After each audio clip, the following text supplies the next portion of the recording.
No, no. I think I should be able to speak loud enough for everybody to hear.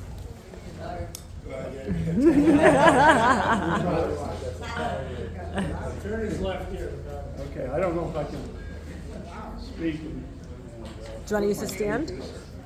Well, Yeah, hold it for him. I first met Peter over 50 years ago when I interviewed and subsequently hired him as an admissions counselor at Dual College.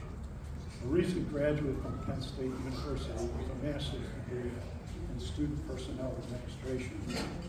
He had the perfect qualifications for the job. He was bright, enthusiastic, confident, full of personality, and even with a little touch of cockiness.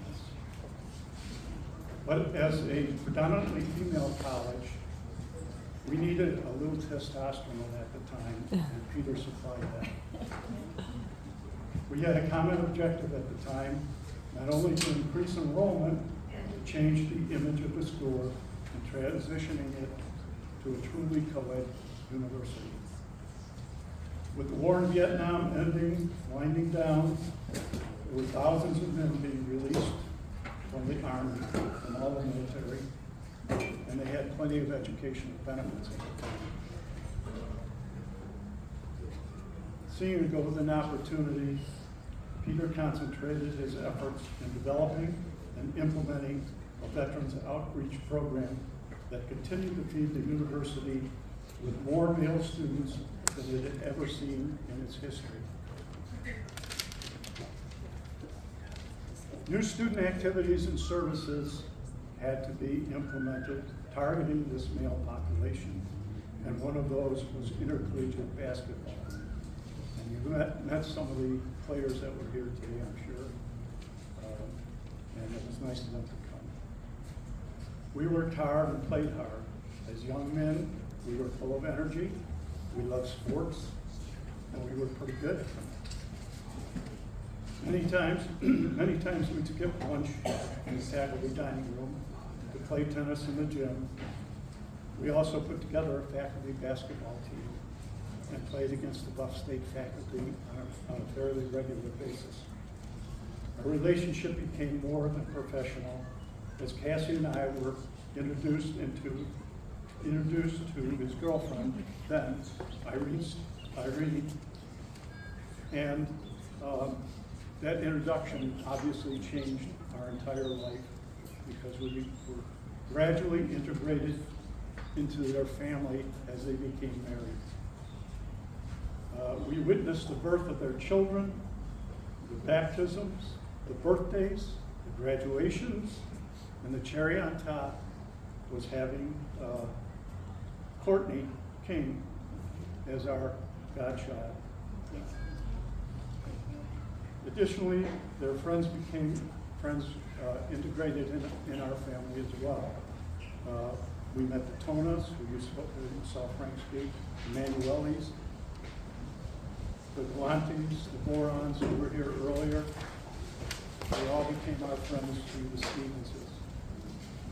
We both left Duke College at about the same time.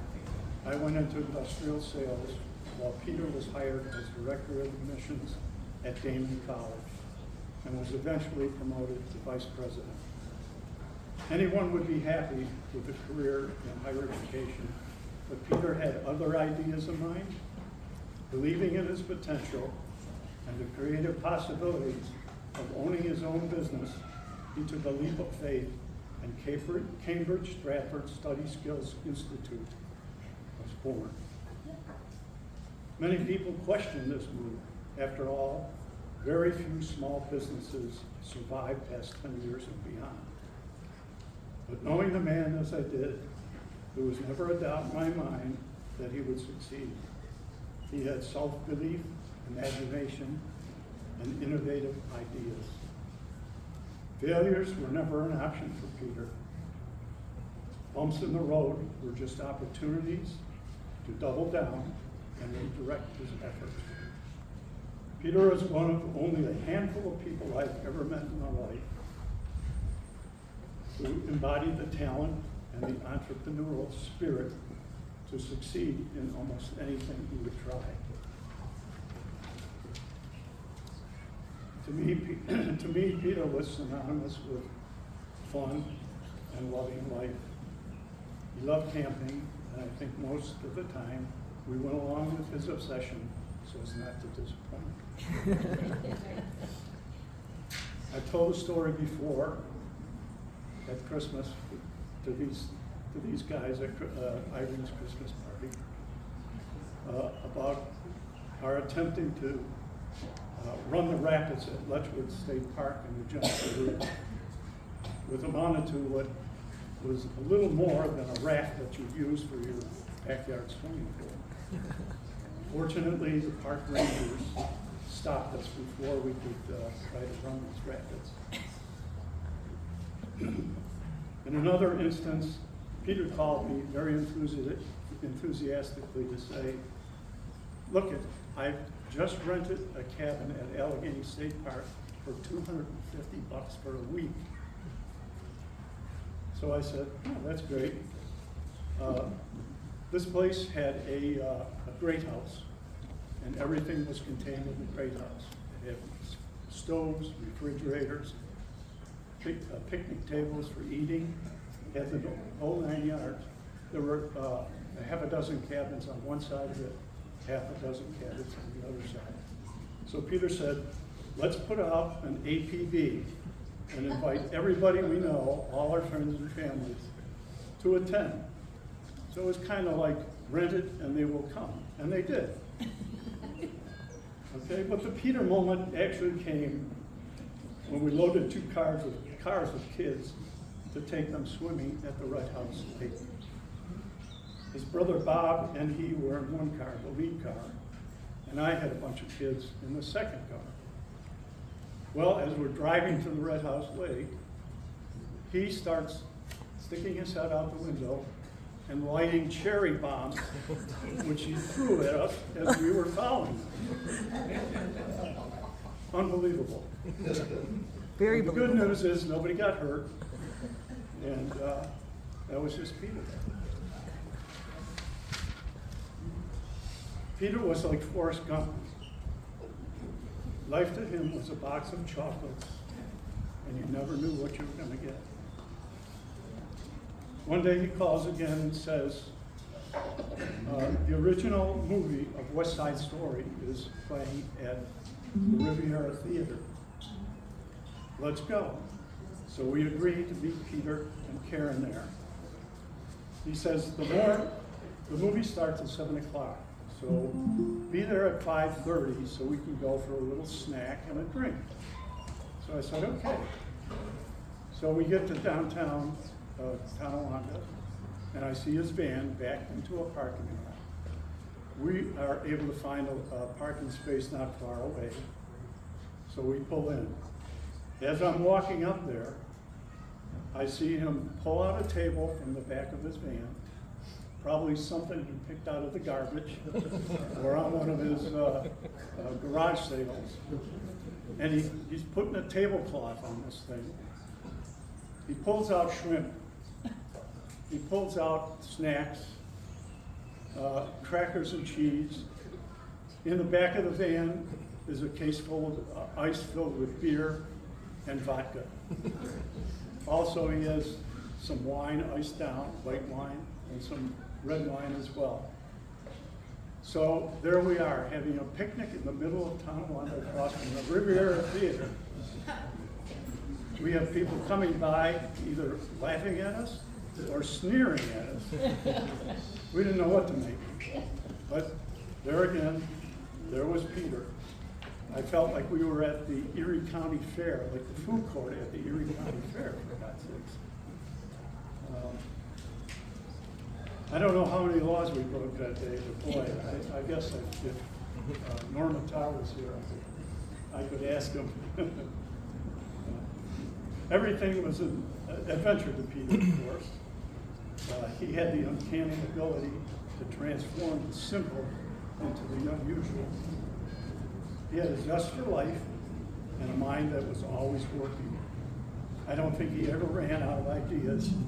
He simply ran out of time. Our friendship was always a straight line. There were no pauses, No swerves in the road. We accepted each other for who we were. There was a trust, a loyalty, and we supported each other in good times and in bad. Simply put, if you allowed Peter into your life, you had a friend forever and somebody who would do anything for you. There are certain things, certain events, and certain experiences in life which one can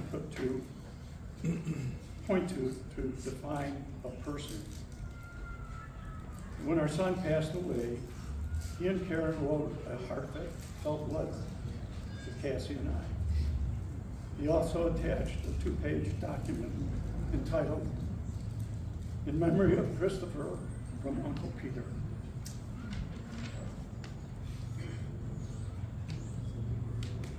Let me just read a quote from this document, this letter. "If there is a wish I could make happen for Christopher, it would be to return in our next life as boys of the same age,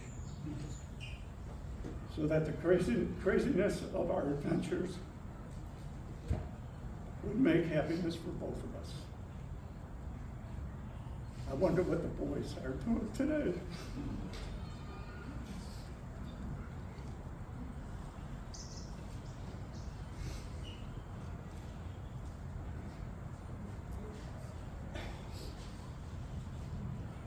This is a measure of a man I knew.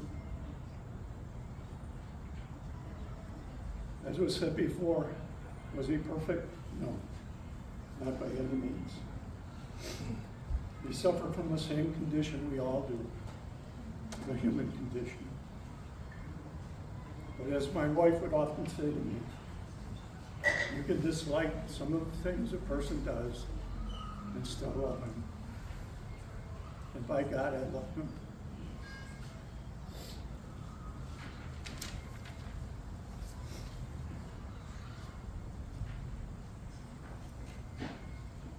One last thing. Cassie and I recently attended a play in Williamsville at the Meeting House. It was, the name of it was Tuesdays with Arnie. And it was written by Mitch Albom. We went because a good friend of mine had the leading role as Maury Schwartz in the play. And if you don't know anything about Mitch Albom and Tuesdays with Maury, Maury is his ex-professor who is dying from ALS, or Lou Gehrig's disease. And he finds out about this because he watched Ted Koppel's Nightline one time. And Ted Koppel was doing a special highlighting ALS and what it's like to be dying from ALS.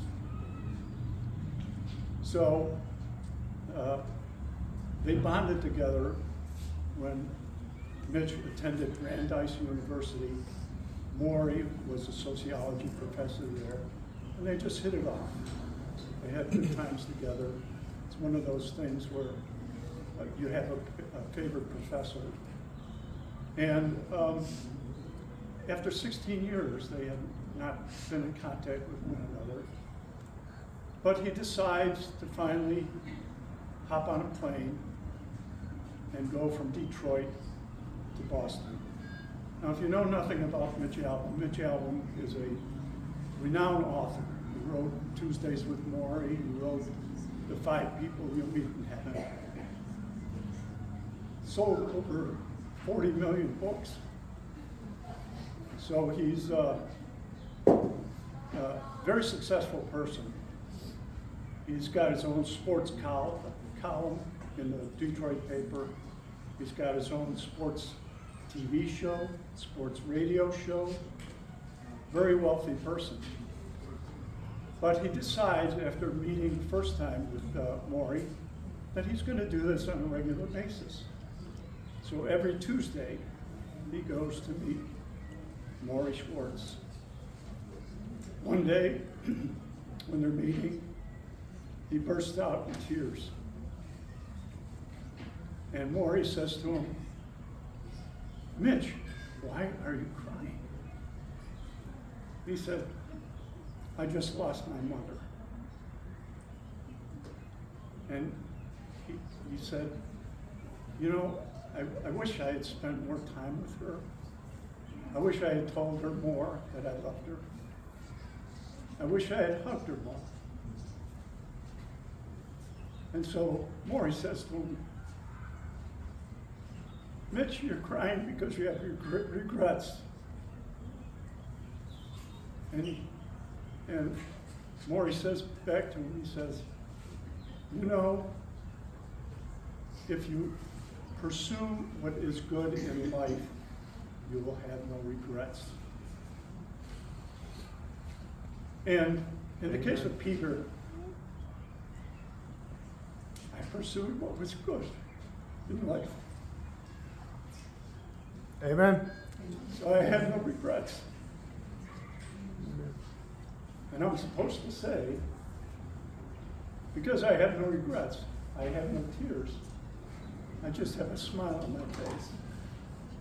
I can't say that. You know, we did everything we needed to do. We said to each other everything we needed to say. So I simply had no regrets. Peter, peace be with you. Thanks for the memories.